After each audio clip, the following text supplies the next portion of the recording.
Mari kita berdoa. Ya Bapa di surga, kami bersyukur sebab Engkau mendengarkan permohonan kami ketika kami berkumpul sebagai umat-Mu di dalam nama Kristus. Dan hari ini kami memohon kepadamu supaya Engkau rela memberikan kami firman. Pakailah hamba-Mu yang hina ini, biarlah dia diizinkan dengan penuh kuasa dari Roh Kudus dan penuh kelimpahan oleh karena hikmat sorgawi, memberitakan firman kepada kami. Kami memerlukan firman-Mu, bukan supaya kami dipenuhi pengetahuannya, juga bukan supaya rasa penasaran kami dipuaskan, juga bukan supaya kami menjadi lebih pintar dari orang lain. Namun kami memerlukan firman supaya kami makin mengasihi Engkau. Tolong kami mengagumi Tuhan dan Raja kami, dan biarlah kami makin mengagumi Tuhan karena firman memberitakan kepada kami tentang pekerjaan-Mu yang mulia, sehingga dari pekerjaan-Mu kami mengenal Allah yang mulia itu. Pimpin kami sehingga setiap perkataan dari Tuhan benar-benar mengubahkan hidup kami, sehingga kami hidup dengan puas karena kami tahu ada Allah yang penuh belas kasihan, rela mengasihi kami. Pimpinlah hamba-Mu ya Tuhan, dan sertai setiap kami. Dalam nama Tuhan Yesus kami berdoa. Amin. Saudara, mari kita membaca dari kitab Daniel pasal yang ke-8. Daniel pasal yang ke-8. Saudara, meskipun kita mengeksposisi kitab Daniel, namun kita memberikan tema dan juga fokus kepada beberapa bagian, sehingga tidak seluruh bagian dieksposisi. Nah saudara sekalian, kita membaca Daniel pasal yang ke-8, ayat yang ke-23 sampai ayat yang ke-27. Daniel pasal 8 ayat 23 sampai 27. Demikian firman Tuhan saya bacakan bagi kita, Daniel 8. Saya memulai ayat yang ke-23. Dan pada akhir kerajaan mereka, apabila orang-orang fasik telah penuh kejahatannya, maka akan muncul seorang raja dengan muka yang garang dan pandai menipu. Kekuatannya akan menjadi hebat, tetapi tidak sekuat yang terdahulu, dan ia akan mendatangkan kebinasaan yang mengerikan. Dan apa yang dilakukannya akan berhasil. Orang-orang berkuasa akan dibinasakannya, juga umat orang kudus. Dan oleh karena akalnya, penipuan yang dilakukannya akan berhasil. Ia akan membesarkan dirinya dalam hatinya, dan dengan tak disangka-sangka, banyak orang akan dibinasakannya. Juga ia akan bangkit melawan raja segala raja, tetapi tanpa perbuatan tangan manusia, ia akan dihancurkan. Adapun penglihatan tentang petang dan pagi itu, apa yang dikatakan tentang itu adalah benar. Tetapi engkau sembunyikanlah penglihatan itu, sebab hal itu masih mengenai masa depan yang masih jauh. Maka aku Daniel lelah dan jatuh sakit beberapa hari lamanya. Kemudian bangunlah aku dan melakukan pula urusan raja. Dan aku tercengang-cengang tentang penglihatan itu, tetapi tidak memahaminya. Saudara, masuk dalam pasal yang ke-8, Daniel mendapatkan penglihatan yang baru lagi. Di dalam bagian penglihatan ini, ketika dapat penjelasan dari malaikat, dikatakan bahwa penglihatan ini adalah tentang kerajaan Yunani. Jadi kita tidak perlu berspekulasi tentang siapa yang dimaksudkan di sini. Ini adalah mengenai kerajaan Yunani. Nah saudara, apakah yang khas dari kerajaan Yunani? Yang pertama, kerajaan Yunani ini diperbesar bukan oleh orang Yunani. Kerajaan Yunani diperbesar oleh seorang bernama Alexander, seorang Makedonia. Alexander adalah anak dari seorang raja bernama Raja Philip. Dan Raja Philip mempunyai banyak istri. Satu istri yang melahirkan Alexander itu bukan orang dengan darah Makedonia yang murni.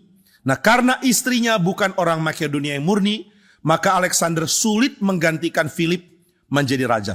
Dan Philip tidak ingin Alexander yang menggantikan dia. Namun Alexander punya prestasi jauh lebih unggul dibandingkan saudaranya yang lain. Masih belasan tahun dia sudah mempunyai kemampuan untuk mengarahkan seluruh tentara tunduk kepada dia. Dia mempunyai wibawa yang besar. Dia punya keberanian sangat besar. Dia mempunyai mental bertarung yang luar biasa. Sehingga semua tentara yang suka bertarung, yang berani terjun ke medan pertempuran, mereka sangat hormat kepada remaja namanya Alexander. Nah maka Alexander mendapatkan pandangan sangat tinggi dari para panglima.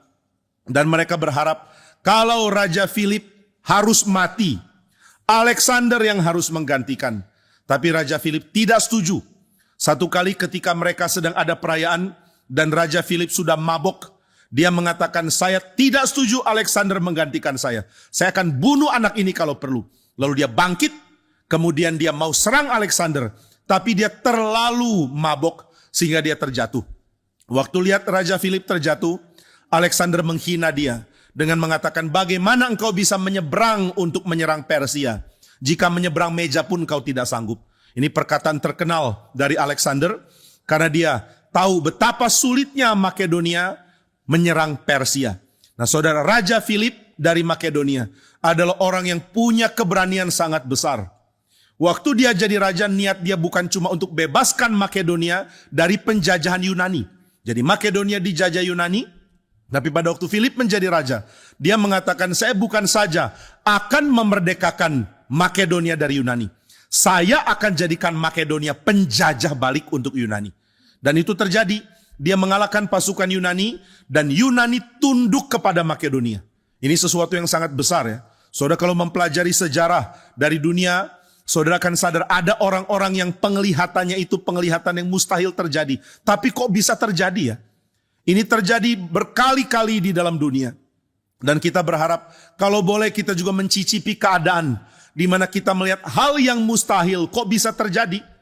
Philip mengatakan, saya tidak hanya mau bebaskan Makedonia, saya mau Makedonia menjadi penjajah Yunani. Yang tadinya menjajah, sekarang dijajah. Yang tadinya menguasai kita, sekarang kita kuasai. Akhirnya dia berhasil taklukkan Yunani, dan dia menjadi penguasa Yunani. Setelah itu dia mengatakan, saya tidak mau Alexander menjadi pengganti. Tapi dia terlalu mabok waktu mau serang Alexander, akhirnya dia jatuh. Kemudian setelah itu semua tentara setuju, harus Alexander jadi pemimpin. Setelah Alexander menjadi pemimpin, menjadi raja menggantikan Philip, Alexander punya niat melampaui papanya. Kadang-kadang kita melihat ada orang gila punya ambisi besar, tapi ternyata orang gila bisa punya anak yang super duper gila. Ini bukan cuma gila, ini gila kuadrat. Alexander mengatakan, saya akan taklukkan Persia. Persia kerajaan yang jauh lebih besar dari Yunani. Ratusan tahun sebelum Raja Philip, Persia berperang dengan Yunani. Di dalam peperangan yang panjang sekali, Persia provokasi Yunani untuk saling pecah satu sama lain. Ini yang bikin Yunani terus gagal di dalam pertempuran dengan Persia. Waktu itu Sparta dan Athena, dua kota utama Yunani terus perang saudara karena diprovokasi oleh Persia. Nah, jadi Persia sangat besar dan Yunani akhirnya sangat sulit untuk bebas dari serangan Persia. Persia menjadi kerajaan besar bukan main yang ada di daerah timur. Sehingga waktu Alexander jadi raja, yang dia targetkan adalah saya mau taklukkan Persia. Sebelum taklukan Persia bagaimana? Dia melakukan dulu banyak penaklukan sebelum menaklukkan Persia. Salah satu penaklukan yang paling terkenal adalah ketika dia menaklukkan Tirus dan Sidon. Nah, waktu itu Tirus adalah kota yang sangat-sangat lama. Tapi mereka membangun kota yang baru di dalam kepulauan yang masih dikuasai oleh kerajaan Tirus. Mereka membangun kota benteng di situ, dan kota yang baru ini jauh lebih megah dan jauh lebih kuat daripada kota yang lama. Tidak ada yang berhasil mengalahkan mereka. Begitu mereka didekati dengan kapal, mereka akan pakai pelontar batu atau pelontar ter yang dibakar untuk membakar kapal-kapal yang mendekat. Kalau ada kapal mendekat, mereka terlalu kuat dan mereka mau hancurkan kapal dengan mudah. Tapi bagaimana mendekati mereka kalau bukan pakai kapal? Nggak mungkin. Kalau bukan pakai kapal berarti orang harus berenang menyerang Tirus. Ini nggak mungkin lagi. Tapi Alexander mengatakan, saya akan serang Tirus, taklukkan mereka sampai mereka habis dan memohon kepada saya untuk memberikan belas kasihan. Akhirnya Alexander lakukan pekerjaan gila. Dia runtuhkan kota lama Tirus, seluruh bangunan dihabiskan. Kemudian batu-batunya dipakai untuk bikin jembatan ke Tirus. Ini orang gila sekali ya. Maka saudara hati-hati dengan orang gila. Banyak orang gila di dunia, tapi ada satu atau dua yang akan berhasil. Tapi kalau saudara bilang, saya juga lumayan gila loh Pak. Ya peluangnya untuk engkau juga berhasil nggak terlalu besar sih. Jadi jangan terlalu GR ya. Jangan sampai cuma gila tapi tidak berhasil. Lebih baik jadi orang biasa, menikmati pekerjaan Tuhan, lalu belajar beriman. Orang beriman lebih bagus dari orang gila. Orang beriman berani mengerjakan hal karena Tuhan yang suruh. Bukan karena kegilaan kenekatannya. Nah, Alexander rubuhkan seluruh Tirus, lalu dilemparkan ke laut untuk membangun jembatan. Ternyata ini menggenapi kitab dari perjanjian lama. Di dalam perjanjian lama ada beberapa nubuat tentang Tirus, Ada satu nubuat dari Yesaya yang sangat unik. Dikatakan, aku akan melemparkan kotamu ke lautan, hai Tirus. Ini dikatakan oleh Tuhan. Jadi Tuhan sudah menubuatkan, saya akan lemparkan Tirus ke laut. Dan ternyata ini digenapi oleh Alexander. Dia lemparkan seluruh bangunan Tirus yang lama untuk bikin jembatan. Lalu dia alihkan orang-orang Tirus. Dia kirim kapal menyerang dari seberang, dari daerah barat. Kapal mendekat dari barat, seluruh orang Tirus fokus ke kapal-kapal Alexander. Begitu mereka tunggu sampai kapalnya in range, mereka terus waspada, siapkan pelontar batu, siapkan ter yang terbakar untuk menghancurkan kapal Alexander. Tapi kapal Alexander jaga jarak terus. Jadi mereka terus lihat, kalau berani dekat, kita lempar. Tapi kapal-kapal itu tidak pernah masuk jarak tembak. Jadi mereka tunggu, kapalnya masih nongkrong jauh. Mereka bingung ini kapal mau menyerang atau tidak. Ternyata kapal itu adalah pengalih perhatian. Selagi kapal itu diperhatikan oleh orang Tirus, jembatannya Alexander mendekat. Dan akhirnya kapal mendekat, seluruh Tirus sibuk untuk menghancurkan kapal. Dan jembatan tahap akhir diselesaikan oleh pasukan Alexander. Begitu mereka lawan kapal, mereka kaget. Tiba-tiba tangga, kemudian pasukan Alexander sudah bisa memanjat tembok kota. Akhirnya Alexander menghancurkan Tirus. Nah, dia menaklukkan Tirus, lalu dia pergi ke Mesir untuk menaklukkan Mesir. Herannya dia lewatin Yerusalem. Dia tidak menaklukkan daerah Israel. Nah, ada cerita menurut orang Yahudi. Ini tidak historis memang, karena ini terdapat di dalam pengajaran tafsiran dari para rabi tentang Alexander. Bagi orang Yahudi, Alexander ini utusan Tuhan. Nah, maka mereka keluar bertemu Alexander menurut cerita para rabi di zaman Second Temple ya. Mereka mengatakan, oh Raja Alexander, kamu ada dalam kitab kami. Alexander kaget, masa sih? Lalu mereka bukakan kitab Daniel, mereka bukakan kitab rabi-rabi mereka, dan mengatakan ini loh, kamu utusan Tuhan untuk membela kami. Jadi jangan hancurkan kami. Alexander bilang, oke, saya nggak hancurkan kamu. Dia langsung lewat ke Mesir. Lumayan ya. Nah saudara, kalau ada negara mau serang Indonesia, coba bilang kalau raja atau presiden itu ada di Alkitab loh. Umpama Donald Trump mengatakan, saya akan serang Indonesia. Langsung kita bilang, jangan dulu Pak Donald, kamu ada di Alkitab loh. Tapi ya Donald juga baca Alkitab sih, ini jadi susah. Nah saudara, Alexander lewati Yerusalem, lalu dia berperang dengan Mesir. Waktu dia akhirnya mengalahkan Mesir, dia mendapat nama sangat besar sekali. Kemudian dia mengatakan, saya akan serang Persia. Waktu itu pasukan Alexander 40.000. Pasukan Persia yang bisa disiapkan untuk serang Alexander itu ada 400.000. Mereka bagi dua, pasukan pertama dipukul di Asia Minor, pasukan kedua sudah menanti dengan jumlah sangat besar menjaga dekat jalan masuk ke Persia. Dari Asia Minor ke Persia, tempat menyeberangnya itu sangat kecil. Untuk menyeberang sangat sulit karena seperti bottleneck. Dan orang-orang Persia sangat gampang mematahkan serangan di dalam tempat bottleneck itu. Mereka harus seberangi sungai, dan dari sungai untuk bisa ke seberang, mereka akan dihancurkan oleh tentara yang sudah tunggu. Lalu ketika tentara Makedonia tanya, kita mau serang Persia, apa strategimu? Hai Alexander, dia nggak punya strategi. Dia mengatakan, kita pakai keberanian. Pokoknya seberangi sungai, hantam Persia. Hanya itu, kita cuma 40.000 orang, mereka 200.000 orang, masa bisa? Alexander mengatakan bisa. Satu dari kita bisa serang mereka. Bahkan ada anekdot yang mengatakan ketika ada laporan, Tuan Alexander, kerajaan Persia ada 200.000 orang, kita 40.000. Lalu Alexander geleng-geleng kepala dan mengatakan, waduh pasukan kita kebanyakan. Nah ini benar atau enggak kita enggak tahu. Tapi akhirnya Alexander pimpin paling dulu. Dia yang paling dulu seberangi sungai. Sehingga tentaranya kaget semua. Ketika mereka bingung kita lakukan apa? Dia tanpa bicara apapun langsung pacu kudanya menyeberangi sungai. Yang pertama ada di seberang untuk menghadapi Persia. Semua pasukan lain kaget. Raja kita kok gila sekali ya. Dan Alexander pakai topi yang ujungnya itu sangat tinggi. Menunjukkan bahwa dialah pemimpin. Dia nggak pernah sembunyi. Dia sudah punya penyakit lumayan kacau. Dia menganggap dirinya keturunan dewa dan gak bisa mati. Herannya benar-benar gak mati-mati loh. Jadi kalau sudah bilang, lu bukan dewa, lu bisa mati. Alexander bilang, buktinya, dan kita susah ngomong. Ya juga sih ya, gak mati-mati loh. Dia nekat seperti ini dan dia gak mati. Maka dia makin yakin dia adalah keturunannya Achilles. Sudah tahu Achilles ya, pahlawan di dalam cerita dari Yunani klasik. Di mana dia adalah orang yang konon dicelupkan di air yang membuat dia kuat. Namun karena dipegang di pergelangan, akhirnya pergelangan kakinya itu rentan.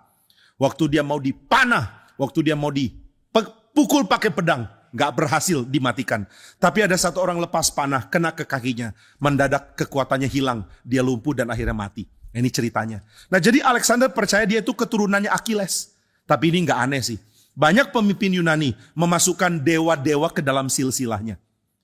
Kakekku punya kakek namanya si ini. Si ini punya kakek namanya ini. Kakeknya dia adalah Zeus. Semua kaget. Kok bisa ya Zeus jadi keturunanmu? Makanya orang Yunani senang dengan cerita Zeus itu suka datang ke dunia lalu jadi playboy di dunia. Senang sama perempuan, tidur sama perempuan di mana-mana. Loh kenapa mereka bikin cerita ini? Tadinya kita heran. Masa sih dewa yang katanya pemimpin dewa-dewa lain kok senang datang ke dunia lalu ambil perempuan-perempuan dijadikan partner untuk berhubungan seksual. Kenapa kamu bikin legenda dewamu seperti itu? Ternyata ada satu yang diinginkan, yaitu untuk membuat kemungkinan bahwa pemimpin-pemimpin Yunani ada darahnya Zeus. Nah jadi siapa kamu? Pemimpin Yunani. Siapa yang kamu jadikan patron salah satu dari nenek moyangmu? Oh Zeus, atau oh Achilles, atau siapapun. Nah jadi Alexander percaya dia nggak bisa mati. Dia berani berperang, dan dia berhasil memimpin pasukannya mengalahkan Persia. Nah saudara, Alexander begitu hebat di dalam berperang, sehingga orang menganggap bahwa dia adalah orang yang hobinya memang menaklukkan. Konon dikatakan ketika dia sudah tidak lagi punya daerah untuk ditaklukkan, dia nangis. Dan dia mengatakan, lihatlah, saya sudah nggak ada makna hidup, sudah nggak bisa perang lagi. Wah ini orang benar-benar kacau ya. Ini seperti kalau panitia retreat mengatakan, lihatlah, sudah nggak ada acara lagi. Aku nggak tahu mesti ngapain. Mungkin Pak Yandi seperti ini. Dia Alexander kecil. Nah saudara, waktu Alexander berhasil menaklukkan banyak daerah, dia akhirnya mempunyai kondisi sehat yang mendadak drop. Tiba-tiba kena demam. Ada yang mengatakan dia diracun. Dan akhirnya dia meninggal. Jadi yang katanya nggak bisa mati, ternyata mati juga. Entah karena diracun, entah karena sakit tertentu. Jadi dia kalah juga dan mati. Setelah dia mati, dia tidak meneruskan kerajaannya kepada anak, tapi dibagi oleh 4 jenderalnya. Nah ini yang dinubuatkan di dalam Daniel. Nah yang menjadi penerus Alexander adalah raja-raja yang disorot di dalam nubuat Yahudi. Kenapa mereka disorot? Karena 4 raja yang meneruskan Alexander sangat beda dengan Alexander. Alexander mempunyai penghormatan kepada budaya agung, penerusnya cuma memberikan penghormatan kepada militerisme. Alexander menghargai manusia yang tertindas, semua pengikutnya hanya menghargai tahta, kedudukan, dan posisi. Nah maka gap antara Alexander dan penerusnya ini sering dieksploitasi dan dijadikan gambaran tentang kerajaan dunia yang tadinya diizinkan Tuhan bagus, akhirnya menjadi kacau dan runyam. Nah keadaan kacau inilah yang dianggap menjadi titik awal Tuhan mengalihkan kerajaan dunia kepada umatnya. Jadi umatnya akan menjadi raja karena kerajaan dunia sudah sangat korup. Nah maka di dalam Daniel pasal yang ke-8 ada nubuat mengenai raja-raja Yunani yang ternyata sangat-sangat jahat. Hal apa yang bikin mereka jahat? Yaitu mereka menghancurkan pengharapan umat Tuhan dengan mengotori bait suci mereka. Tuhan izinkan orang Yahudi membangun kembali bait suci, tetapi orang-orang Yunani mengotorinya. Ini jadi satu peristiwa yang akhirnya dikenang di dalam sebuah peristiwa dari orang namanya Antiochus Epiphanes. Antiochus adalah bagian dari dinasti penerus Alexander yang menguasai daerah Israel. Waktu itu dia meletakkan patung Zeus di bait suci, dia menyembelih babi dan mempersembahkannya untuk dewa-dewa di tengah bait suci. Inilah yang menggerakkan dinasti dari Hasmonean yang pemimpinnya bernama Matatias melakukan gerakan untuk perang dengan Yunani. Setelah Matatias ada Yudas the Hammer atau Yudas Makabeus meneruskan perang ini. Nah setelah Yudas menaklukkan orang-orang Yunani, akhirnya pemerintahan Israel jatuh ke tangan orang Lewi, yaitu dinasti Hasmonean.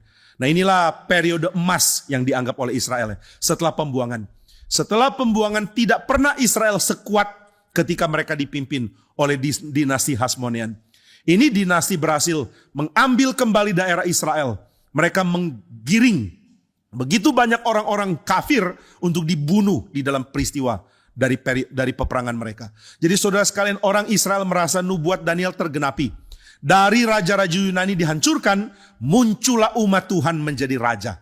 Nah, ini yang mereka percaya belakangan ketika mereka melihat bagaimana dinasti dari Yunani dihancurkan oleh dinasti Hasmonean.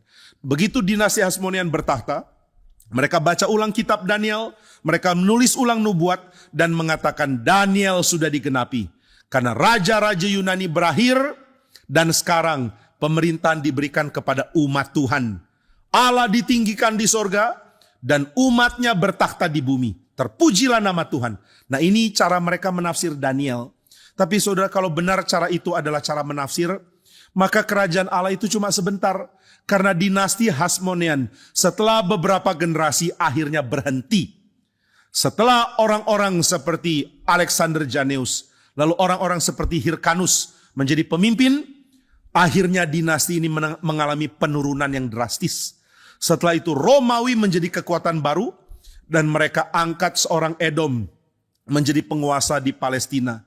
Dan tidak ada orang bisa mengalahkan pengaruh Romawi di balik orang ini. Siapa orang itu? Orang itu adalah Herodes Agung, Herod the Great. Dialah yang memimpin ketika Yesus lahir dan yang mati sebentar setelah Yesus lahir. Dia mengatakan, saya mau bunuh anak-anak di Bethlehem. Dan setelah itu Yesus lari ke Mesir dan tidak lama setelah Yesus ada di Mesir karena dibawa orang tuanya. Maka Herodes Agung pun mati. Nah, maka dinasti Hasmonean berakhir. Dan setelah dinasti itu berakhir, Israel dijajah secara tidak resmi oleh Romawi. Romawi tidak pernah mengklaim menjajah Israel, tapi mereka selalu memutuskan siapa boleh jadi raja di situ. Dan kalau raja di situ dianggap kurang baik, kerajaan Israel akan dipecah-pecah kembali.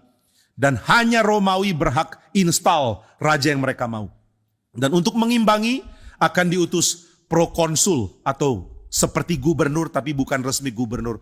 Untuk menjadi penyeimbang bagi kekuasaan di Israel. Itu sebabnya selain ada Herodes, juga ada Pilatus. Herodes pun kerajaannya dibagi dengan saudaranya oleh keputusan Romawi. Jadi Israel menjadi negara bonekanya Romawi. Jadi kalau begitu apakah benar kekuasaan umat Tuhan yang dikatakan di dalam kitab Daniel jatuh ke tangan dinasti Hasmonean? Jawabannya tidak. Kalau begitu apa yang dimaksudkan di dalam kitab Daniel? Bahwa Tuhan akan menghancurkan kerajaan Yunani, setelah itu akan membangkitkan umat Tuhan untuk menjadi raja. Nah, ini gabungan antara Daniel 8 dan Daniel 7. Di dalam Daniel 8, Tuhan menghancurkan kerajaan Yunani. Di dalam Daniel 7, sang anak manusia menjadi raja dan umat Tuhan di bumi diberikan pemerintahan oleh Tuhan yang kekal berlangsung sampai selama-lamanya. Nah, maka kita mau cari tahu bagaimana menafsir nubuat ini. Kapankah umat Tuhan akhirnya bertakhta? Apakah di dalam zaman orang-orang dinasti Hasmonean? Kalau bukan, lalu di mana? Apakah Romawi yang dimaksud? Setelah Romawi menjadi Kristen, inikah takhta umat Tuhan? Banyak orang mengatakan, iya, waktu Konstantin jadi Kristen, inilah saat umat Tuhan bertakhta. Waktu Theodosius menegakkan doktrin Tritunggal, inilah saat umat Tuhan bertakhta di dalam doktrin yang benar. Nah, ini anggapan-anggapan di dalam sejarah. Yang satu anggapan dari Israel, yang kedua mengenai Konstantin dan Theodosius. Ini adalah anggapan dari gereja Tuhan. Gereja mengatakan kita punya takhta dari pemerintahan Romawi yang Kristen. Tapi ini pun bukan satu tafsiran yang benar. Karena kekaisaran Romawi akhirnya jadi pincang dan dihancurkan. Romawi Barat hancur karena kerajaan yang korup dan juga pemimpin-pemimpin yang suka melampiaskan hawa nafsu. Kerajaan di timur hancur karena pengkhianatan dan juga karena serangan Islam. Nah, kalau begitu, kalau kita mengatakan, oh, nubuat Daniel tergenapi lewat raja-raja Romawi yang Kristen. Kalau begitu kerajaan mereka dihentikan oleh Islam. Berarti kerajaan umat Tuhan bukan gereja, tapi Islam. Apakah Islam yang umat Tuhan? Waduh, orang Islam akan senang tafsiran ini. Benar, dari Yunani akhirnya Romawi yang Kristen. Romawi yang Kristen akhirnya Mahomet kedua. Mahomet kedua adalah raja yang memimpin kerajaan Islam di Turki menghancurkan Konstantinopel. Saudara, ketika Mahomet kedua memimpin perang, waktu itu mayoritas daerah Turki sudah dikuasai Islam. Hanya 2 kota milik Kristen, kecil sekali. 1 kota kecil, 1 Konstantinopel. Maka mereka kepung Konstantinopel dan tidak lama Konstantinopel akhirnya hancur di abad yang ke-15. Nah, saudara, Raja Mahomet ini menjadi raja dari waktu umur 12. Setelah itu dia tidak mau jadi raja, dia mau papanya yang jadi raja. Papanya mengatakan, enggak, kamu aja jadi raja. Jadi ternyata ada juga raja yang gak mau jadi raja ya. Nah ini di dalam kerajaan Islam. Dia bilang papa aja jadi raja. Papanya bilang enggak, sudah kamu aja jadi raja. Papa capek jadi raja. Papa lebih senang berkebun. Beberapa pemimpin seperti ini ya. Di dalam sejarah Romawi ada kaisar namanya Diokletian. Kaisar ini pensiun jadi kaisar. Dia mengatakan kepada senat, kepada pemimpin-pemimpin di bawahnya, saya mau pensiun. Semua kaget. Berikan kedudukan kaisar kepada orang lain. Saya berhenti. Jarang ada yang seperti ini ya. Oh ini orang bijak loh. Karena kebanyakan kaisar di Roma, kalau nggak mati karena usia, karena penyakit, ya mati karena dibunuh orang. Nah maka dia pikir, daripada saya dibunuh orang, saya berhenti. Lalu kalau engkau sudah tidak jadi kaisar, kamu mau ngapain? Dia mengatakan, saya mau menjadi petani timun. Jadi saudara, lain kali berikan penghargaan lebih besar pada timun ya. Karena ternyata ada kaisar memilih jadi petani timun daripada jadi kaisar. Nah dia berhenti. Diokletian mengatakan, saya tidak mau jadi kaisar. Dan dia jadi petani timun. Nah ayah dari Mahomet kedua juga sama. Saya nggak mau jadi kaisar dari kerajaan Turki Islam. Saya mau serahkan ke anak saya. Anaknya tadinya masih 12 tahun. Lalu anaknya memerintah, lama-lama dia mengatakan, enggak, saya masih perlu banyak belajar. Papa aja jadi raja. Papanya mengatakan, enggak, kamu raja kok. Akhirnya anaknya tanya, Pak, kalau saya jadi raja atas siapa? Atas semua. Atas kamu, atas saya juga.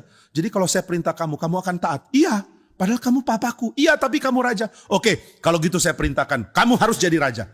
Waduh, papanya bingung ya, nggak bisa nggak taat. Akhirnya papanya jadi raja, dan setelah anaknya yaitu Mahomet kedua merasa sudah siap jadi raja, baru dia diberikan kerajaan. Nah dia orang yang berani sekali berperang, dan dia dapat keuntungan dari desain meriam super besar dari orang di Konstantinopel. Mereka membuat desain, tetapi waktu itu orang Konstantinopel sedang sibuk. Sibuk apa ya? Sibuk bertarung siapa yang jadi kaisar. Mereka mengalami keadaan sulit sekali. Karena yang menjadi kaisar adalah orang yang mengalami gangguan di dalam penglihatan. Orang buta kok jadi kaisar. Akhirnya dia diturunkan, diganti oleh kaisar lain. Nah kerepotan politik karena ribut di dalam membuat mereka tidak lagi memperhatikan tentara. Akhirnya desainer untuk meriam besar menjualnya kepada orang Turki Islam. Nah maka Turki memerangi Konstantinopel dan akhirnya Konstantinopel jatuh. Apakah ini berarti kerajaan yang dimaksudkan Daniel dialihkan ke Islam? Juga enggak dong. Kalau begitu bagaimana kita menafsir bagian ini? Kapan umat Tuhan menjadi raja? Saudara, untuk menjawab ini kita perlu melakukan 3 cara menafsir dulu. Yang pertama, coba kita pahami dulu, adakah perbedaan konsep dari Allah kita dengan kita mengenai konsep raja? Apakah Allah memaksudkan bahwa raja itu sama dari apa yang kita pahami dengan apa yang Allah pahami? Berarti raja adalah pemimpin politik, pemimpin militer yang mempunyai kekuatan menaklukkan. Itukah raja? Ternyata Tuhan punya ide yang lain tentang raja. Nah maka kita cari tahu dulu apa yang Allah maksudkan tentang raja. Kemudian yang kedua, siapa boleh jadi raja di dalam cara Tuhan ini. Baru yang ketiga, bagaimana raja ini mengangkat umat Tuhan juga menjadi raja. Nah ini 3 tahap penafsiran untuk membaca Daniel dengan tepat. Supaya kita tidak sembarangan menafsir seperti yang terjadi di dalam sejarah Israel dan juga sejarah gereja. Sejarah Israel mengatakan dinasti Hasmonean menggenapi Daniel. Gereja mengatakan Kaisar Romawi yang Kristen, Konstantin dan juga Theodosius. Inilah penggenap Daniel. Kalau begitu Raja Mahomet mengatakan, kalau begitu gua mengalahkan kerajaan Allah dong.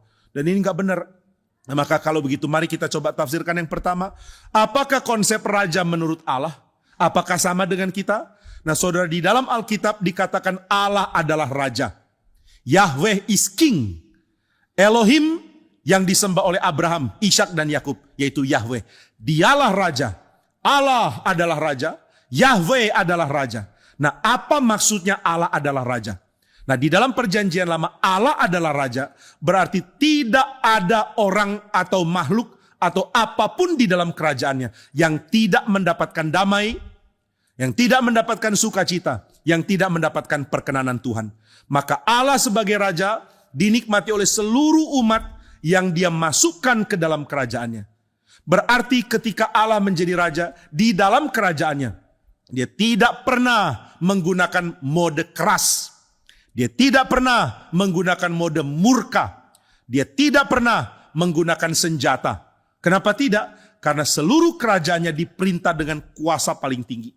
Dan di dalam pengertian dari perjanjian lama, Kuasa paling tinggi adalah kuasa yang mendapatkan seluruh penghormatan, seluruh komitmen di dalam worship, bukan di dalam keterpaksaan oleh karena politik. Maka di dalam perjanjian lama, ibadah yang kita lakukan kepada Allah menunjukkan bahwa Allah adalah penguasa yang paling tinggi. Kekuatannya diberikan bukan dengan ancaman senjata. Kekuatannya diberikan bukan dengan militer. Pengaruh yang dia berikan kepada rakyatnya adalah pengaruh karena hormat dari rakyatnya, karena cinta kasih dari rakyatnya, dan karena kerelaan dari rakyat untuk memberi diri untuk raja. Maka Allah adalah raja yang dicintai. Di dalam scene dari Godfather yang ketiga, ada adegan di mana ada satu orang mafia di Sisilia dimatikan oleh orang dan dibaringkan di dalam peti mati. Lalu pemimpin mafia dari New York datang ke situ, menangisi orang yang sudah mati ini. Lalu dia mengatakan, engkau lain dari yang lain, hai temanku. Semua kami ditakuti, hanya engkau yang disayangi. Mengapa aku begitu ditakuti, tetapi engkau begitu disayangi? Ini kalimat sangat bijak ya. Kenapa dia bisa menjadi pemimpin? Karena dia disayangi. Nah saudara, sebenarnya di dalam film Godfather, orang pertama yang menjadi pemimpin mafia di dalam cerita itu ya, adalah orang yang dihormati karena membebaskan pedagang-pedagang dari pemalak. Tadinya ada tukang palak. Dia pergi ke toko, minta bagian. Dia pergi ke tempat jual roti, minta bagian. Dia pergi ke teater, minta bagian. Lalu kemudian dia minta bagian, akhirnya orang yang punya toko mengatakan kepada satu orang yang nanti jadi bos mafia. Dia mengatakan, maaf Vito, namanya Vito ya. Sini ada Vito, hormat bagi saya kepadamu kalau ada. Nah saudara, Vito, maaf ya, kenapa? Ini ada pemimpin preman itu, dia sudah ambil uang saya sudah susah memperkembangkan bisnis. Sekarang dia mau titip keponakannya untuk jadi pegawai saya. Saya nggak ada uang untuk bayar tambahan pegawai, gimana ya? Wah Vito sudah ngerti, sudah jangan khawatir. Kamu sudah tangani saya dari waktu saya butuh. Saya nggak punya apa-apa, kamu terima saya kerja. Sekarang saya berhenti dengan rela. Biar kamu hire keponakan dari orang itu, dan saya tidak usah kerja sini. Waduh, orang itu sedih sekali. Tapi saya lebih suka kamu dari dia. Tapi saya takut sama omnya. Kalau saya tidak terima dia kerja, omnya bisa bunuh saya. Saya ngerti. Saya nggak jadi pegawai di sini. Maka dia pergi. Setelah dia pergi, apa yang dia lakukan? Wah, dia mulai lihat ini orang sangat jahat, mengambil pungutan dari manapun. Akhirnya dia usaha jualan baju-baju curian. Ya oke lah, dia bukan orang baik ya, ini toko namanya juga film mafia, nggak ada yang baik lah di sini. Nah akhirnya dia jualan baju curian, kemudian dia mendapatkan hasil untuk pelihara anaknya. Nah adegan dari film itu sangat bagus ya. Kadang soroti bagian yang menekankan tentang keluarga yang sangat-sangat mengharukan dari orang yang nanti jadi kepala mafia ini. Dia cuma mau pelihara anaknya kok. Anaknya ada yang sakit pneumonia, nggak ada uang untuk beli obat. Kalau taruh di rumah sakit nggak mungkin. Kalau begitu bagaimana anak ini bisa sembuh? Ya sudah pakai cara tradisional, taruh lilin di dadanya lalu tutup dengan gelas supaya hangat. Nggak ada cara lain, nggak ada uang. Akhirnya dia berusaha mati-matian bertahan hidup dengan jualan baju curian. Lalu ketika ditanya, kenapa curi baju? Nggak ada cara lain untuk kerja di tempat ini. Imigran Itali tinggal di daerah kumuh yang sangat sulit untuk bertahan hidup. Lalu setelah dia sedang jual, tiba-tiba datang si bos preman ini datang. Lalu mengatakan, seluruh daerah milik saya. Kenapa kamu tidak berikan persenan untuk saya? Kamu sudah jual banyak baju, kamu curi kan? Nanti saya panggil polisi, kamu ditangkap. Mau nggak saya panggil polisi? Waduh, Vito bilang, ya enggak. Kalau begitu berikan bagian. Kamu dan teman-temanmu bertiga, masing-masing kasih saya $200. 200, 600 $. Waduh, dia bingung gimana caranya. Teman-temannya bingung, $200 banyak sekali. Dia mengatakan, sudah serahkan ke saya. I take care everything. Nah itu dia bilang, saya tangani semuanya. Lalu dia bicara dengan si pemimpin preman ini yang suka palak orang. Dia mengatakan, kami bertiga cuma punya $100. Kok sedikit begini? Ya sudah, terima atau enggak. Cuma ini yang kami punya. Tolonglah, lagi krisis nih. Ada perang Iran Amerika gitu. Bensin susah. Udahlah, terimalah. Cuma gini yang kami punya. Semua lagi krisis. Wah, orang ini bilang, kamu hebat loh. Kamu berani. Saya lihat kamu harus jadi pegawai saya. Lalu dia pergi, ternyata Vito sudah niat mau bunuh orang ini. Akhirnya dia bunuh orang ini, tapi diam-diam. Setelah itu dia tidak pernah tidak dihormati. Semua hormat sama dia dan semua pikir kalau kami tidak bayar kepada orang yang sudah mati, sekarang kami bayarnya ke Vito. Tapi Vito tidak pungut 1 sen pun. Dia menjadi teman dari semuanya. Maka semua mengatakan, kami rela tunduk sama kamu karena kamu sudah bebaskan kami dari orang jahat dan kamu tidak pungut apapun dari kami. Nah, jadi dia dicintai. Tapi kemudian setelah dia diganti oleh anaknya pakai cara menakuti orang. Saya bunuh kamu atau taat sama saya. Kalau tidak taat, saya bunuh keluargamu, atau saya bunuh kamu, atau saya bunuh siapapun. Nah, jadi dengan cara begini dia ditakuti. Tetapi dia meratapi nasibnya dengan mengatakan, ada pemimpin-pemimpin yang dicintai seperti engkau, hai temanku yang sudah mati. Dan juga papanya sebenarnya. Tapi kenapa aku begitu ditakuti? Nah saudara, ide tentang kerajaan Allah itu bukan ide opresif. Allah tidak pernah menekan rakyatnya. Allah memerangi musuhnya, itu yang terjadi. Allah tidak pernah bertindak keras kepada rakyatnya. Allah bertindak keras kepada musuhnya. Maka pertanyaan yang penting untuk ditanya adalah, apakah bangsa kita termasuk bagian dari kerajaan Allah? Ataukah kami musuh dari kerajaan Allah? Sebab Allah akan perangi musuhnya. Allah akan basmi kerajaan-kerajaan di luar kerajaannya. Tapi Allah tidak pernah pakai mode ini di dalam. Maka pengertian ini sangat penting untuk kita pahami. Allah adalah raja dan di seluruh kerajaannya ada damai. Di sorga para malaikat menyembah dia dengan rela. Gak ada malaikat terpaksa menyembah. Gak pernah diabsen lalu diancam. Gabriel diabsen sama Mikael. Gabriel hadir? Hadir. Uriel hadir. Rafael hadir. LL hadir. Dul hadir. Pokoknya semua di absen. Udah semua di absen, coba lihat siapa yang belum hadir. Kenapa dia nggak hadir? Berani-beraninya nggak hadir. Ini penting loh. Allah mau berkhotbah, kenapa kamu nggak hadir? Lalu malaikat yang nggak hadir ditanya, kenapa nggak hadir? Oh, waktu itu lagi sakit. Nggak mungkin, malaikat nggak bisa sakit. Oh iya lupa. Aduh aku malas ya. Kamu nggak mau datang, hukum. Lalu dihukum. Nggak ada. Di dalam kerajaan Allah nggak ada yang dihukum. Kenapa nggak ada yang dihukum? Karena semua sibuk mencintai Tuhan. Nggak ada pelanggaran sedikit pun karena semua mengasihi dia. Nggak ada malaikat akan melawan. Dan begitu ada pemberontakan, semua yang berontak dianggap keluar dari kerajaan Allah. Nah, ini insight dari seorang namanya C.S. Lewis. Dia tulis Mere Christianity dan dia merenung. Banyak orang berpikir dosa itu masalah etika. Oh kamu sudah berdosa? Iya. Dosamu apa? Nyolong. Dosamu apa? Mukul orang. Dosamu apa? Iri. Dosamu apa? Oh pokoknya saya jalankan hawa nafsu. Oh dosa ya. Dosa itu penyelewengan moral. C.S. Lewis mengatakan agama lain bisa melihat dosa sebagai penyelewengan moral. Tapi bukan kekristenan.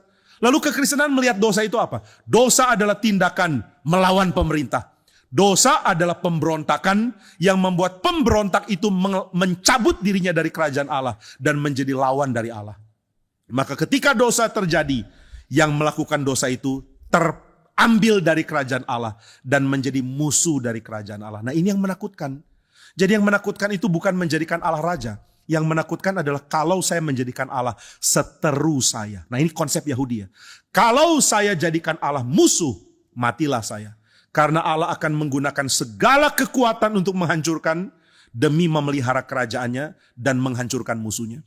Maka Roma 5 itu menjadi sangat relevan kalau dibaca dengan kacamata ini. Paulus mengatakan Kristus mati untuk kita ketika kita masih seteru. Loh ini aneh loh. Harusnya Allah sangat keras sama seterunya. Harusnya Allah keras sama lawannya. Nah itu sebabnya ketika Allah menyatakan di bumi ada tempat bagi kerajaannya. Dia akan bersihkan tempat itu bagi kerajaannya. Di mana ada kerajaan Allah? Di dalam umat Israel. Di mana umat Israel? Di Mesir. Tapi Tuhan mengatakan Israel, saya tidak kasih Mesir sama kamu. Jadi kita tidak basmi Mesir. Maka Tuhan hantam Mesir dengan 10 tulah. Tapi Tuhan tidak habisi Mesir. Tuhan tidak mengatakan kepada orang Israel, ambil senjata, bunuh seluruh orang Mesir, habisi mereka, warisi tanahnya. Tidak. Tuhan mengatakan, saya tidak berikan tanah ini untuk kamu. Ini untuk Mesir. Lalu tanahnya Israel di mana? Di Kanaan. Nah maka begitu Tuhan putuskan Kanaan menjadi tanah bagi Israel, siapapun yang ada di dalamnya yang melawan Tuhan, yang bukan bagian dari kerajaan, semua harus dibinasakan. Maka peperangan melawan orang Kanaan ini bukan pemusnahan etnis seperti yang dilakukan oleh pemimpin Yugoslavia, seperti yang dilakukan oleh pemimpin Kamboja, atau seperti yang dilakukan oleh Hitler di dalam zaman Perang Dunia. Bukan. Pemimpin-pemimpin dunia melakukan pemusnahan massal, sedangkan Tuhan sedang melakukan perang dengan musuh Tuhan. Engkau ada di daerah Allah, tapi engkau memusuhi Allah, aku akan perangi kamu. Maka ketika Tuhan putuskan Kanaan jadi tempat kerajaan Allah, Israel yang boleh tinggal situ, yang lain tidak. Nah tapi ketika Tuhan mengatakan Israel, jangan jadi musuhku ya, jangan sembah berhala. Momen kamu sembah berhala, kamu keluar dari kerajaanku, kamu menjadi musuhku dan aku akan perangi kamu. Ini peringatan Tuhan yang keras sekali. Maka Tuhan adalah Allah yang menjadi raja. Dan waktu dia jadi raja, tidak ada bagian dari kerajaannya yang tidak mengasihi dia. Nah maka saudara sekalian, ketika Allah memberikan konsep raja, dia tidak menggunakan konsep dunia tentang raja. Sebab di dalam dunia raja adalah orang yang ingin mengambil dari rakyat untuk dirinya. Raja adalah orang yang bisa keras. Raja adalah orang yang sewenang-wenang. Di dalam konsep dunia kuno ini wajar. Dulu mereka tidak kenal alam demokrasi. Mereka tidak kenal pemberontakan. Yang mereka tahu adalah kalau ada pemimpin namanya raja, dia berhak untuk memperoleh apapun yang dia mau. Kalau dia mau ambil dari rakyatnya, tidak ada orang berani lawan. Ada banyak sekali cerita seperti ini ya. Di dalam pemberontakan di Scotland. Dari seorang namanya, saya lupa, Braveheart, siapa namanya? William Wallace. Nah waktu William Wallace mau menyerang Inggris, karena Inggris menjajah Scotland. Dia menyerang karena sangat-sangat keberatan dengan keputusan. Semua perempuan yang akan menikah, mesti lapor dulu ke raja. Lalu raja akan lihat, apakah perempuan yang akan menikah ini cantik atau tidak.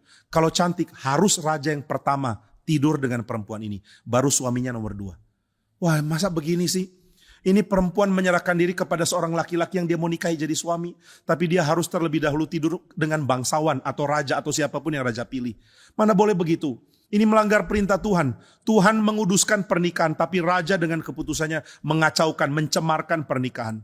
Akhirnya terjadi pemberontakan. Kenapa berontak? Karena raja begitu jahat kepada rakyatnya sendiri. Maka saudara, kalau kita mengerti natur dari kerajaan Allah, kita ingin kibarkan bendera putih. Dan mengatakan, Tuhan berdamailah dengan kami. Jangan jadikan kami musuh. Karena setiap kali ada perdamaian dengan Allah, siapapun yang dimasukkan dalam kerajaan Allah akan mengalami damai yang besar. Kalau begitu, kalau ditanya siapakah raja menurut Allah? Raja adalah pribadi yang mencintai rakyatnya. Pribadi yang menjadi gembala bagi rakyatnya. Pribadi yang menjadi bapa bagi rakyatnya. Pribadi yang akan lakukan apapun demi kesejahteraan rakyatnya. Sehingga dia rela menghilangkan kemuliaannya, rela menghilangkan kenyamanannya, dan rela berkorban jikalau mungkin. Tapi bagaimana mungkin Allah berkorban? Allah kan sempurna. Dia tidak perlu berkorban untuk membuat umatnya jadi miliknya. Ternyata tidak. Dia tetap perlu berkorban untuk membuat umatnya jadi miliknya. Maka konsep korban identik dengan raja di dalam konsepnya Allah. Mau jadi raja, engkau siap berkorban. Mau jadi raja, engkau siap memberi diri bagi rakyatmu. Maka siapapun yang belajar tentang konsep politik berdasarkan sifat Allah, mereka akan mengerti bahwa Allah adalah Allah yang penuh belas kasihan, Allah yang penuh cinta kasih, Allah yang murah hati. Nah saudara, kemurahan hati itu kadang-kadang bisa kita pahami ya. Entah kenapa ya, kita bisa dekat dengan orang yang entah kenapa begitu toleran sama kita. Saya pernah mengalami ini ya. Ada pendeta, saya nggak usah sebut bahwa namanya adalah Pak Sucipto ya. Sudah disebut. Pak Sucipto itu waktu saya masih kuliah, entah kenapa sangat senang untuk dekat mengorbitkan atau masa mengorbitkan kayak artis saja.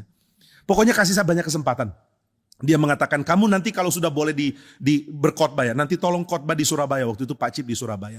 Jadi kalau boleh kamu khotbah di Surabaya, kamu lakukan ini nanti setelah lulus. Waduh, saya nggak ngerti kenapa begitu. Nah Pak Cip ini begitu favorit ke saya, entah kenapa ya. Entah kenapa saya nggak ngerti. Sampai sekarang pun saya nggak tahu, ini misteri besar.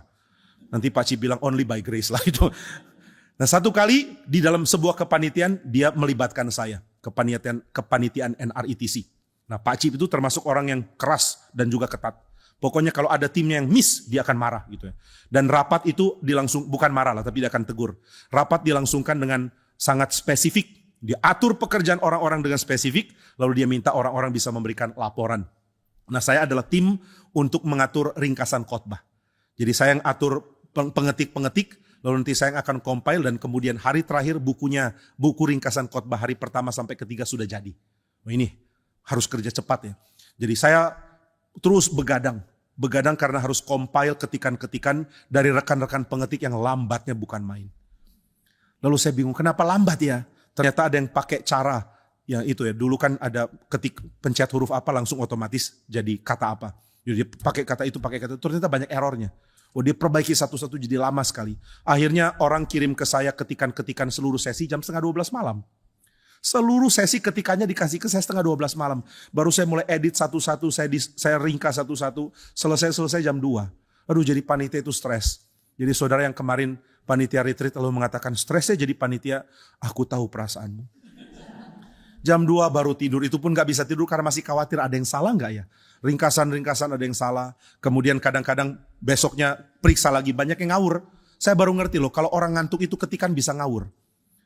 Yang khotbah mengatakan, mari cintailah Tuhan. Saya bisa ketik, mari gali tanah. Saya gak ngerti ini kenapa bisa mari gali tanah ya. Saya bingung sekali, pikiran manusia bisa begitu. Saya pernah ingat ya, istri saya juga pernah satu kali sudah sangat capek, ngantuk, harus ikut kelas. Akhirnya dia membayangkan apa seperti setengah mimpi, itu yang dia ketik. Jadi catatan kuliahnya, loh kok tiba-tiba ada saya berjalan dengan si ini, loh kenapa bisa gini?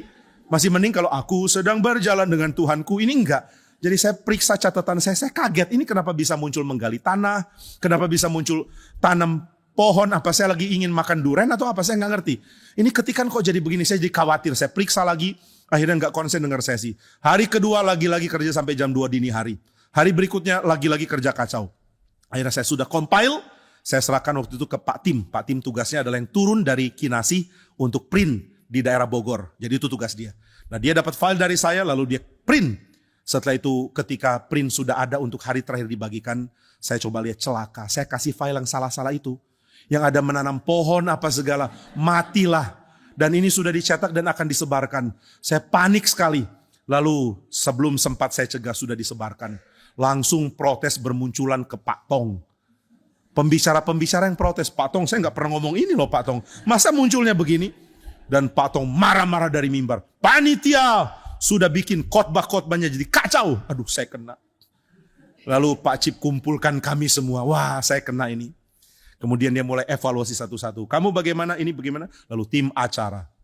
Ini kenapa buku ringkasan khotbah bisa kacau begini? Siapa yang bertanggung jawab? Aduh kena, saya angkat tangan. Saya Pak Cip. Oh kamu ya? Kenapa bisa gitu ya? Ada penyebab lain pasti. Ayo, siapa yang ngetik? Loh, saya diloloskan. Yang ngetik siapa? Ayo yang ngetik. Yang ngetik angkat tangan. Kalian kenapa ngetiknya begitu kacau? Kamu kasih ke Jimmy itu kapan? Oh jam segini. Udah tengah malam kasih ke dia. Kasihan dia. Saya kaget. Saya dikasihani. Yang lain semua dimarah-marahin, saya enggak ngerti. Ya cuma itulah, kalau sekarang sudah tanya Pak Cip ya, saya akan disemprot juga lah kalau sekarang. Masa-masa anugerah sudah lewat gitu ya. Nah, tapi saya pernah mengalami saat kayak gitu loh. Yang lain dimarahin kok saya enggak ya. Nah saudara bayangkan ya, kalau Tuhan bersikap itu ke kita. Kita sudah salah dan Tuhan mengatakan, sudahlah saya sudah tebus. Tuhan saya salahnya gede banget loh. Udah ditebus. Tapi enggak ada tapi, udah ditebus. Udah saya ampuni kok. Tapi gimana, harusnya ada ya keadilan. Udah. Yesus sudah tanggung dosamu, anakku sudah tanggung. Tapi saya masih gak nyaman, harusnya saya dihukum. Udah, cerewet banget. Sudah, saya udah terima kamu. Ini aneh ya, di dalam kerajaan Allah, penerimaan Allah itu bersifat mutlak. Penerimaan Allah bersifat total. God is king. Dan dia menjadi raja dengan penuh belas kasihan. Dia menjadi raja dengan penuh cinta kasih. Dia menjadi raja dengan meniadakan semua tentara. Tentara yaitu para pasukan malaikat yang biasanya berperang dengan senjata. Begitu menghadapi umat Tuhan, tiba-tiba jadi anggota kur. Coba lihat waktu Yesus lahir, malaikat bukan pakai senjata kan? Mereka tidak pamerkan senjata dan mengatakan, ini raja kami, siapa berani melawan, kami akan hancurkan. Tapi mereka nyanyi. Mereka langsung puji Tuhan. Glory to God in the highest. Nyanyi loh. Jadi saudara bayangkan ya, ketika tentara nyanyi dan bagus. Lainlah dengan tentara yang kita kenal di sini. Kalau saudara suruh tentara nyanyi ya, mereka cuma tahu nyanyi Mama, can you see gitu ya mungkin. Tapi bayangkan, seluruh pasukan malaikat nggak ada yang pegang senjata. Waktu berurusan dengan rakyatnya Tuhan, nggak ada satu malaikat pegang senjata. Mereka menjadi pembimbing, mereka menjadi penolong. Surat Ibrani mengatakan mereka adalah yang menjaga orang-orang yang harus memperoleh keselamatan. Mereka tidak menyerang kita. Allah adalah raja yang tidak pernah melakukan satu pun act of violence kepada rakyatnya. Allah memerangi orang di luar kerajaannya, tapi Allah menerima sepenuhnya orang-orang di dalam kerajaannya. Maka berbahagialah orang yang yang rajanya adalah Allah. Yang rajanya adalah Allah, berbahagialah kamu. Who is your king? Daud. Tapi siapa di atasnya Daud? Allah Abraham, Ishak, Yakub, berbahagialah kamu. Siapakah rajamu? Nebukadnezar, celakalah kamu. Siapa rajamu? Rajaku adalah Alexander Agung, tetap celaka. Siapa rajamu? Theodosius, tetap celaka. Siapa rajamu? Konstantin the Great, tetap celaka. Siapa rajamu? Allah, Abraham, Ishak, Yakub. Berbahagialah kamu. Berbahagialah orang yang rajanya adalah Allah. Dia akan mengalami belas kasihan, mengalami penerimaan yang sempurna, menerima cinta kasih, menerima pengampunan, menerima berkat demi berkat, menerima damai yang sejati. Inilah mode kerajaan di dalam rancangan Tuhan. Maka ketika Tuhan melihat raja-raja dunia, dia heran. Kenapa engkau menyiksa rakyatmu sendiri? Mengapa engkau mencari keuntungan dari mereka? Mengapa engkau mencari keuntungan bagi diri sendiri? Allah tidak cari keuntungan bagi kita dari kita untuk dia. Saudara, siapa lebih kaya? Allah. Kita nggak bisa berikan apa-apa ke dia. Siapa yang lebih berhikmat? Allah. Kita nggak bisa mengajari dia. Siapa yang sudah mempunyai kesempurnaan di dalam tahta yang mulia di surga? Allah. Kita tidak bisa menambahkan apapun kepada dia. Maka saudara, Tuhan mengasihi kita bukan karena kita punya sesuatu yang menguntungkan dia. Tapi raja-raja di bumi tidak demikian. Mereka pungut pajak, mereka tindas, mereka ambil apapun dari rakyat untuk memperkaya diri. Maka Allah benci raja-raja di dunia. Dan Allah ingin ada mode kerajaan yang dibawa dengan cara Allah. Maka saudara, bagaimana menafsirkan ayat seperti Daniel 7, Daniel 8? Ada raja dilantik oleh Tuhan. Siapakah? Kristus. Dan Kristus akan menjadi raja dengan modenya Allah. Maka ketika Kristus dilantik, Tuhan menyiapkan ada orang-orang di dalam kerajaan dunia yang akan ambil alih kerajaan. Bagaimana cara ambil alih kerajaan? Dengan revolusi? Dengan ajakan perang, dengan menggulingkan pemerintahan yang ada? Bukan. Soal guling-mengguling itu biar Tuhan yang lakukan. Biar Tuhan yang gulingkan raja. Kalau kita urusannya guling babi guling aja. Nah, jadi siapa gulingkan raja? Allah. Apa tugasmu? Tugasku adalah membuat adanya mode kerajaan Allah bisa sedikit dicicipi di dalam kerajaan dunia. Maka ketika Tuhan bersabar, Tuhan mengatakan, aku akan memberikan mode kerajaanku di tengah dunia. Tapi kapan mode kerajaan ini diberikan? Uniknya adalah ketika umat Tuhan ditindas. Ketika umat Tuhan berada di dalam sisi yang buruk dari politik. Waktu umat Tuhan ada di dalam sisi yang buruk, Tuhan mengatakan, sulit ya dipimpin oleh orang seperti ini? Iya Tuhan. Betapa kejamnya pemimpinmu ya? Iya Tuhan. Lalu bagaimana? Bedakah antara aku jadi raja dengan Nebukadnezar jadi raja? Bedakah ketika aku jadi raja dengan orang-orang yang sekarang memimpin kamu? Dan umat Tuhan akan mengatakan, sangat beda Tuhan. Kami merindukan kerajaanmu. Kalau begitu engkau sudah mengerti. Sekarang bawalah kerajaanmu di dalam kehidupanmu. Jadi saudara, anak-anak Tuhan atau umat Tuhan menjadi raja. Bukan dengan menggulingkan raja yang ada. Bukan dengan menjadi raja bahkan. Tapi ketika mereka mulai mencicipi kerasnya raja dunia. Ketika mereka ada di dalam sisi yang buruk dari pemerintahan politik dunia. Tuhan mengatakan, bedakan jika aku jadi rajamu dengan yang sekarang berkuasa. Maka jangan perlakukan orang lain seperti rajamu sekarang perlakukan orang lain. Jangan perlakukan bawahanmu seperti penguasa politik di atasmu sekarang memperlakukan kamu. Engkau sudah tahu betapa beratnya hidup di bawah tekanan penguasa yang jahat. Jangan jadi orang sedemikian. Maka cara Tuhan seperti ini. Dia mulai letakkan terang yang kecil-kecil. Dia mulai taburkan garam yang tidak kelihatan. Di tengah kerajaan yang kafir, di tengah kerajaan yang menindas, pelan-pelan ada suasana baru. Suasana dari orang Kristen yang mempunyai mode Allah sebagai raja untuk mereka terapkan. Orang-orang ini akan menjadi ayah yang tahu bagaimana berhikmat kepada anak-anaknya. Akan menjadi orang yang mengerti bagaimana memperlakukan bawahannya dengan pantas. Akan menjadi orang-orang yang menjunjung keadilan. Akan menjadi orang-orang yang mempunyai toleransi besar di dalam belas kasihan. Akan menjadi orang-orang yang memperhatikan orang yang kecil. Pendeta David pernah mengatakan di tempat ini di Karawaci ketika beliau masih menjadi gembala di sini. Dia mengatakan bahwa budaya manusia itu bukan terjadi, peradaban ya, bukan terjadi ketika ada teknologi. Peradaban terjadi ketika manusia tahu memperlakukan yang paling lemah. Ketika engkau tahu perlakukan orang yang paling kecil di tengah kamu, pada waktu itu peradaban akan terjadi. Nah jadi saudara sekalian, mari belajar hal ini. Ketika orang Israel menjadi kecil karena dijajah oleh Nebukadnezar, Tuhan mengatakan, engkau tetap umatku. Aku mengasihi kamu. Aku akan membela kamu. Aku akan menjaga kamu. Dengan demikian orang Israel mendapatkan berkat Tuhan, pemeliharaan Tuhan, perlindungan Tuhan. Ketika mereka jadi umat yang tertindas dan menjadi umat miskin yang tidak ada arti. Ketika mereka tidak ada arti, Tuhan tetap menganggap mereka rakyatnya. Dengan demikian mereka belajar memperlakukan orang yang tidak ada arti di dalam kerajaan dan mengatakan, sama seperti aku bukan siapa-siapa, tapi aku dicintai oleh rajaku. Demikian aku akan belajar mencintai orang yang bukan siapa-siapa. Belajar berlaku adil kepada semua orang dan belajar berbelas kasihan kepada mereka yang paling kecil. Dan inilah mode kerajaan yang Tuhan berikan. Umat Tuhan jadi raja. Justru di tengah kerasnya raja dunia. Di tengah kerasnya kerajaan dunia, orang akan merindukan pendulum yang beralih ayun kepada sisi yang lain. Kami dapat raja yang begitu keras. Bolehkah kami mendapatkan perlakuan belas kasihan? Tapi dari siapa? Dari Tuhan. Bagaimana dapat perlakuan belas kasihan dari Tuhan? Dengan hidup dari umat Tuhan di tengah-tengah kerajaan itu. Maka saudara jangan salah baca kitab Daniel. Kapankah umat Tuhan berkuasa? Ketika umat Tuhan ditindas. Di situ umat Tuhan akan memberikan mode kerajaan Allah.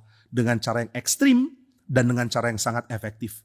Demikian kita lihat, ketika orang Kristen dianiaya tidak lama di dalam generasi demi generasi berlanjut, kekristenan mulai flourish di situ. Kekristenan mulai muncul karena orang yang ada di dalam pemerintahan yang keras merindukan adanya belas kasihan, merindukan adanya penerimaan. Saya sangat senang kalimat yang diberikan oleh sekarang saya lupa namanya. Dia menulis The World is Flat. Siapa itu? The World is Flat. Nanti bisa Google sendiri lah, The World is Flat. Nah saudara, penulis buku The World is Flat mengatakan ketika ada pemerintahan yang kejam, yang keras, selalu terjadi penyamarataan di mana-mana gitu ya. Dari keras akhirnya muncul. Munculnya apa? Munculnya adalah hal-hal yang sudah mengglobal. Misalnya dari tempat yang keras, begitu pemimpin yang sifatnya diktator hancur, akhirnya di situ mulai muncul hal-hal yang sudah ada di mana-mana. Hal-hal seperti apa? Yang pertama McDonald's. Kemudian apalagi KFC dan lain-lain. Maka dunia itu kayak flat. Nggak ada variasi. Sudah pergi jauh-jauh kemana-mana, ketemunya KFC lagi. Saya dan Pak Hendrik ketika pergi ke Bali G, kami susah menemukan makanan yang cocok. Meskipun ada banyak babi di sana. Tapi nggak semua babi baik untuk perut gitu ya. Jadi kami melihat, aduh babi goreng lagi. Babi sudah babi masih digoreng lagi. Itu rasanya benar-benar bentur loh, ribut di perut. Nah akhirnya kita cari makan apa ya? Lalu Pak Hendrik mengatakan paling aman ya KFC, kita udah tahu rasanya gitu ya. Jadi jauh-jauh ke Bali G makanya KFC lagi. Nah bayangkan ini baru Bali G, sudah pergi ke Mesir, nanti ketemu KFC di sana. Sudah pergi ke Italia, ada McDonald's di sana. Sudah pergi kemana, ada Starbucks di sana. Sama. Jadi dikatakan ketika pemerintahan diktator lenyap, langsung muncul hal-hal yang populer di mana-mana. Tapi kemudian ada yang mereply artikel dari buku ini dengan mengatakan engkau missing something. Setelah pemerintahan diktator hancur, yang gak kelihatan itu ada, tapi engkau lupa lihat. Apa itu? Kekristenan. Kekristenan yang tadinya ditindas berbalik menjadi pengaruh yang besar. Nah ini terjadi di dalam zaman Nebukadnezar. Ini terjadi di dalam zaman Persia. Ini terjadi di dalam zaman Romawi. Ini terjadi juga di dalam zaman modern. Di mana-mana tempat kekristenan dianiaya. Di situ orang Kristen yang dimatikan darahnya, yaitu darah kaum martir, menjadi tempat yang subur untuk gereja bertumbuh. Darah kaum martir adalah bahan untuk gereja bertumbuh. Nah demikian dikatakan oleh misionaris terkenal. Nah maka saudara sekalian, ini kita lihat sebagai penggenapan di dalam nubuat Daniel. Di dalam nubuat Daniel dikatakan ada kerajaan Yunani yang berani menghina umat Tuhan. Berani menghina tempat ibadah. Tapi justru karena umat Tuhan tertindas, di situ umat Tuhan akan Tuhan angkat menjadi pembawa mode kerajaan Allah. Apakah mereka akan jadi raja? Tidak. Kalau begitu bagaimana mereka bisa bertahta? Dengan mempraktekkan sikap hidup mirip raja mereka. Sikap hidup yang penuh belas kasihan. Sikap hidup yang penuh perhatian dan cinta kasih kepada yang paling terpinggirkan. Sikap hidup yang merangkul orang-orang di dalam keadilan dan kekudusan. Dan memberikan belas kasihan kepada mereka. Seperti siapa? Seperti raja, yaitu Allah. Raja kami adalah Allah. Dan karena itu kami berbahagia.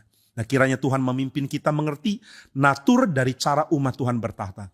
Sehingga kita tidak menjadi silau dengan berpikir, oh tahta itu hanya bisa dilakukan lewat kekuasaan. Bukan. Tahta dilakukan lewat pembaruan konsep raja. Siapakah raja?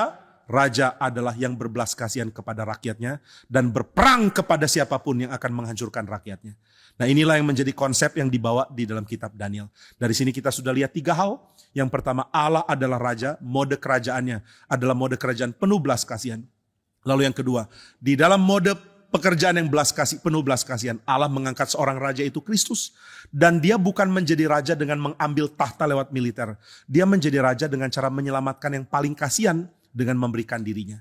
Maka hal yang ketiga, siapa boleh bertahta menemani Kristus? Yaitu mereka yang punya tindakan belas kasihan seperti Kristus. Maka kalau orang Kristen ditanya, who is your king?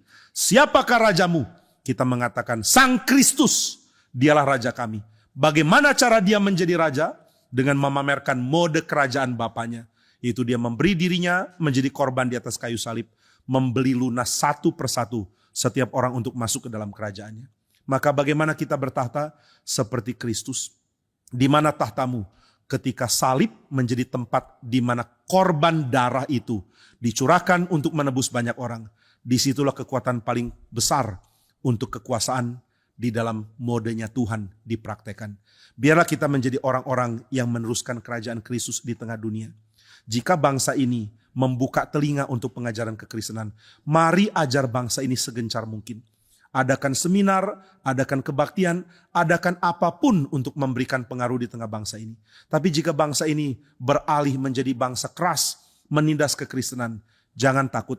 Karena tempat di mana kekristenan dihancurkan, di tempat itu pukulan balik dari belas kasihan, pengampunan dan anugerah Tuhan akan terjadi lewat umat Tuhan. Kiranya Tuhan memimpin kita, mari kita berdoa. Bapa di surga, kami bersyukur karena kami mengerti dari kitab suci tentang Allah yang adalah Raja. Di dalam kerajaan-Mu semua mendapatkan damai, karena Engkau memberikan belas kasihan dan cinta kasih. Engkau akan berlaku keras kepada siapapun yang mengancam kerajaan-Mu, yang mengancam orang-orang terkecil di dalam kerajaan-Mu. Tapi Engkau berlaku ramah dan penuh belas kasihan kepada semua orang di dalam kerajaan-Mu. Tuhan, kami adalah bagian dari kerajaan-Mu. Dan kami dicintai oleh Tuhan, kami dikasihi oleh Raja kami. Tuhan, kami ingin membawa mode pemerintahan seperti ini di tengah kehidupan kami. Kami tahu keadilan dan penghukuman harus dijalankan, tapi kami juga tahu tidak ada yang mempraktekkan belas kasihan seperti Tuhan di tengah-tengah bangsa kami. Kami mau menjadi umat yang menjalankannya. Berikanlah kami hikmat untuk mengerti apa yang harus kami lakukan, dan berikanlah kami keberanian dan kerelaan untuk menjalankan apa yang kami mengerti. Kiranya Tuhan tolong kami, di dalam nama Tuhan Yesus kami berdoa. Amin.